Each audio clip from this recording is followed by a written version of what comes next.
तो hello everyone, नमस्कार। मैं हूं पीयूष सिंह राजपूत। एक बार फिर से आप सभी का बहुत बहुत स्वागत है NH247 के लेटेस्ट ब्लॉग में। साल का आखिरी महीना दिसंबर आ रहा है और इसी के साथ लोग विंटर वेकेशन प्लान करने लगते हैं। मैंने इसी के बारे में जब सर्च किया तो मुझे सबसे ज़्यादा सर्च क्वेरी मनाली को लेकर मिली। मनाली लोग काफ़ी ज़्यादा सर्च कर रहे हैं। ज़्यादातर लोगों के सवाल है कि मनाली में स्नोफॉल कब होगा, मनाली कैसे जाएं, मनाली जाने का बेस्ट समय कौन सा है और मनाली के बेस्ट होटल और बजट ट्रिप वगैरह वगैरह। तो मैंने इस वीडियो में कुछ ऐसे ही सवालों के जवाब देने की कोशिश की है जो मनाली ट्रिप प्लान करते वक्त आपके काफ़ी काम आने वाला है। आप सभी से एक रिक्वेस्ट है कि इस वीडियो को पूरा ज़रूर देखिएगा क्योंकि अधूरा ज्ञान बहुत खतरनाक होता है। तो सबसे पहले बात कर लेते हैं कि मनाली में स्नोफॉल कब होगा।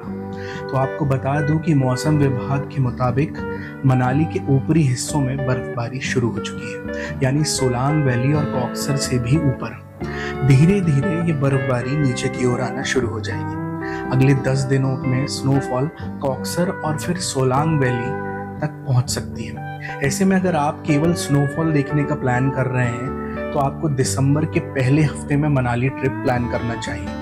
यहाँ भी आपको मनाली मेन सिटी में फिलहाल बर्फबारी नहीं मिलेगी क्योंकि मनाली में जो बर्फबारी है वो मेन सिटी में जनवरी से फरवरी के बीच में होती है। यहाँ भी आपको 15 से 20 किलोमीटर मनाली के ऊपर जाना होगा अगर इस वक्त आपको मनाली में स्नोफॉल देखना है, यानी कि कॉक्सर सोलांग वैली से भी आगे। अगर आप 20 नवंबर से 10 नवंबर के बीच मनाली ट्रिप प्लान कर रहे हैं तो आपको मनाली के अच्छे व्यूज़ देखने मिल सकते हैं क्योंकि दिसंबर के दूसरे हफ्ते में यहाँ जमकर बर्फबारी होती है। फिर आप यहाँ के व्यूज़ एंजॉय नहीं कर सकते, लेकिन बर्फबारी देखने में निश्चित ही आपको मज़ा आ जाएगा। वहीं बात कर ले मनाली मेन सिटी में कब बर्फबारी होगी, तो अनुमान है कि इस बार जनवरी में थोड़ा जल्दी बर्फबारी मनाली मेन सिटी में देखने मिल सकती है, लेकिन फिर भी आपको 10 से 15 जनवरी तक का इंतज़ार करना पड़ सकता है। अब बात कर लेते हैं कि मनाली कैसे जाए। तो अगर आप पहली बार मनाली ट्रिप प्लान कर रहे हैं तो ये जानकारी ध्यान से सुनें। मनाली जाने के लिए आप सीधे दिल्ली या चंडीगढ़ से बाय टैक्सी या बस वहाँ पहुँच सकते हैं। मेरा पर्सनल एक्सपीरियंस आपको बताता हूँ तो मैं आपको सजेस्ट करूँ कि आप मनाली जाने के लिए जो आइटिनरी बना रहे हैं वो दिल्ली से ना बनाकर चंडीगढ़ से बनाएं। दरअसल दिल्ली से मनाली के बीच की दूरी लगभग 550 किलोमीटर है और बाय रोड इस डिस्टेंस को कवर करने में लगभग 12 घंटे का वक्त लग जाता है। अगर आपको बस में इतनी देर बैठने में समस्या नहीं है तो आप ज़रूर वॉल्वो बस से मनाली पहुंच सकते हैं, जिसके लिए आप सेमी स्लीपर वॉल्वो में 600 रुपये से लेकर 1500 रुपये तक देकर मनाली पहुंच सकते हैं। वहीं अगर आप सीधे चंडीगढ़ से मनाली जाने का प्लान करते हैं तो आप सबसे पहले चंडीगढ़ रेलवे स्टेशन या एयरपोर्ट पहुंच सकते हैं। यहाँ से टैक्सी या बस लेते हैं तो आपका काफ़ी समय बच सकता है। चंडीगढ़ से मनाली की दूरी लगभग 270 किलोमीटर है, जिसे बाय रोड कवर करने में लगभग 5.5 घंटे का वक्त लगता है। चंडीगढ़ से मनाली वॉल्वो बस के लिए आपको 400 से 800 रुपये का किराया लगेगा। वहीं अगर आप प्राइवेट टैक्सी करते हैं तो आपको चंडीगढ़ से मनाली के लिए लगभग 3000 रुपये से टैक्सी मिल जाएगी और इससे ज़्यादा रेट पर भी टैक्सी आपको मिलेगी अगर आप कोई बड़ी व्हीकल हायर करते हैं। तो अब बात कर लेते हैं कि मनाली जाने का बेस्ट समय क्या है। मेरा पर्सनल एक्सपीरियंस है कि जुलाई से सितंबर छोड़कर आप कभी भी मनाली जा सकते हैं। जुलाई से सितंबर के बीच में मनाली में भारी बारिश होती है। इस दौरान पहाड़ गिरने की घटनाएं काफ़ी ज़्यादा होती हैं। लैंडस्लाइड्स की वजह से भी यहाँ पर कई टूरिस्ट स्पॉट बंद हो जाते हैं। ऐसे में इस वक्त मनाली जाना काफ़ी रिस्की होता है। वहीं अक्टूबर से जून के बीच में आप कभी भी मनाली ट्रिप प्लान कर सकते हैं, लेकिन इसे मैंने 3 हिस्सों में बांटा है। अगर आप मनाली की खूबसूरती देखना चाहते हैं तो बारिश थमने के बाद अक्टूबर और नवंबर में यहाँ की ट्रिप प्लान कर सकते हैं। इस दौरान भी यहाँ का मौसम काफ़ी ठंडा होता है। वहीं अगर आप मनाली में सिर्फ स्नोफॉल का मज़ा लेना चाहते हैं तो दिसंबर, जनवरी और फरवरी में मनाली ट्रिप प्लान करें। इस दौरान यहाँ भारी बर्फबारी होती है, लेकिन इस दौरान यहाँ काफ़ी ज़्यादा भीड़ भी होती है और नया साल होने की वजह से मनाली काफ़ी महंगा भी हो जाता है। इसके बाद आप मार्च, अप्रैल, मई और जून में भी मनाली ट्रिप प्लान कर सकते हैं। मेरा पर्सनल एक्सपीरियंस कहता है कि इस दौरान मनाली जाने का सबसे बेस्ट समय होता है।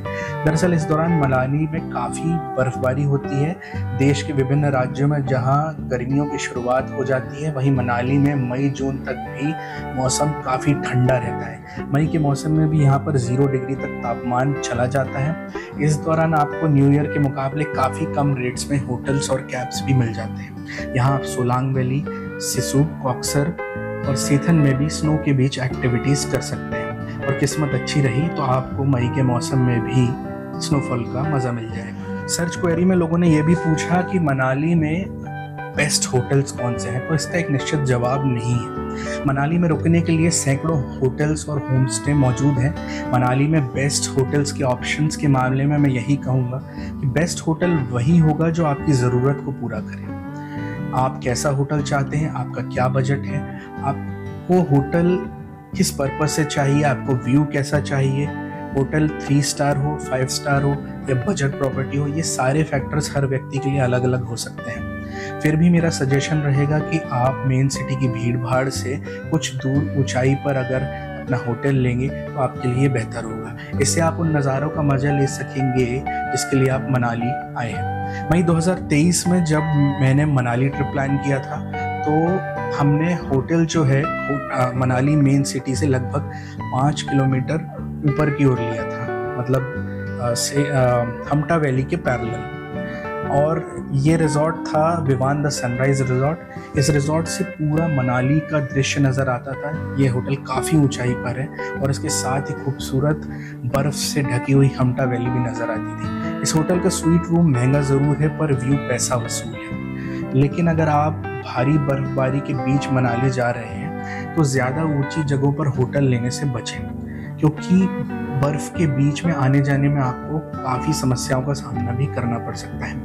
मनाली के होटल्स के बारे में और जानने के लिए आप कमेंट सेक्शन में सवाल ज़रूर पूछ सकते हैं। यहाँ मनाली में आपको 1500 रुपये से लेकर 50,000 रुपये प्रतिदिन के टैरिफ में भी होटल रूम्स मिल जाएंगे।